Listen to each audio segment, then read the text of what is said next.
And the birthday girl. Hello. Happy birthday.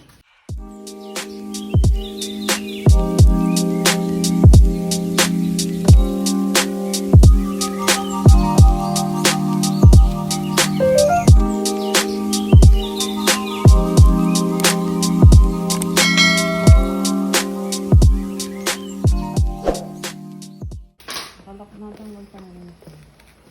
Hindi na siya.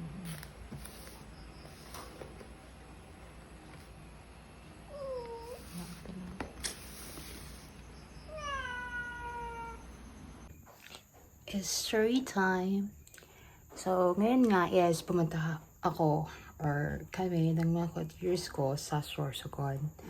Napagkasunduan kasi namin na kumain kami sa Samgyup after ng aming klase. So, pumunta kami doon since pala na wala kaming formal class kasi mayroon intram sa school. So, mga before 4, umalis na kami.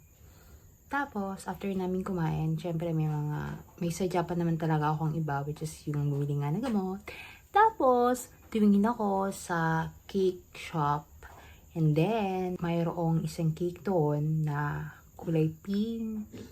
And tomorrow is the birthday of my mother. Kaya sabi ko, sige, bilhin ko na. So, yun na nga. Pumunta na ako sa terminal ng sasakyan ko pa uwi ng Barcelona.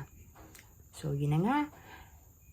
Pagdating ko pala doon muna ako naupo sa parating unahan. Tapos, medyo hindi ako naging komportable kasi yung paa ko is hindi ko naunat. Kaya, nag-decide ako na umupo na lang ako doon sa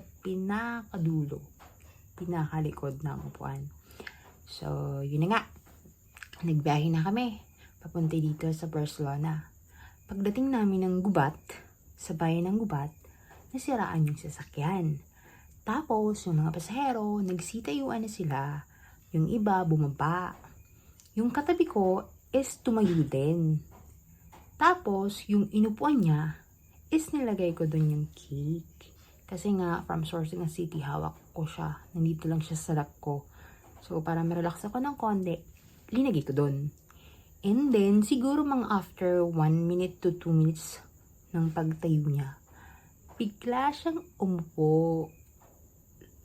Tapos, wala na. Tinry ko siyang pigilan, pero medyo nakaupo na siya doon sa cake.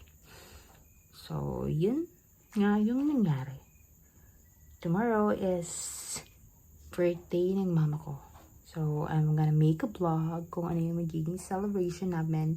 And by the way, today is also special kasi nag-MC ako sa isang short program doon sa school. And also, I became a DJ. So, yung mga students, nagbibigay sila ng mga shoutout nila. And then, I'm going to read them. Tapos, may mga requested song. Yung ngayon po is a different experience para sa akin. And I am grateful for that. So, today is a very long day. Napakaraming nangyari. But thank God, I'm at home now and I am about to sleep. And see you tomorrow on my vlog.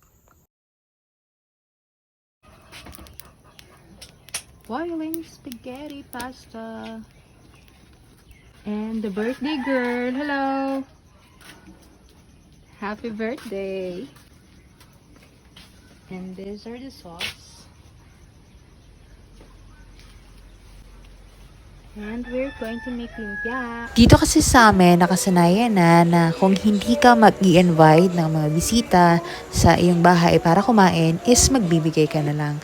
So, yung mga naka-plate, yun yung ibibigay namin sa aming mga kapitbahay. And also, nag-prepare pa kami ng lumpia. Idadagdag pa namin dun sa aming ibibigay. So, yun na po yung handa ng mama ko. It was a simple birthday celebration lang. Pero, yes, we are thankful and grateful for that. Happy birthday to you. Happy birthday to you. Happy birthday, happy birthday, happy birthday to you. Nag-pray ka. In the name of God, of the Son, and the Holy Spirit. Salamat po kung na mayad na kaadlawan na tabi sa amin. Sana po bigyan mo pa kami mayad na palawasan, dagdag pa ng buhay. Amen. Father, Son, Holy Spirit. Sige pa na. Pagkatapos nga naming ibigay yung mga pagkain sa aming kapitbahay, kumain na din kami. Dapat lang. Kami lang yung kumain kasi yung isa kong kapatid is kumain na kanina. Then yung isa is medyo busog pa dahil kumain din ng konti kanina. Yung papa ko naman is dun sa kabilang bahay. So, yun lang po for today's vlog. Be happy, be positive, and God bless. Hope you like my video and subscribe po. Salamat!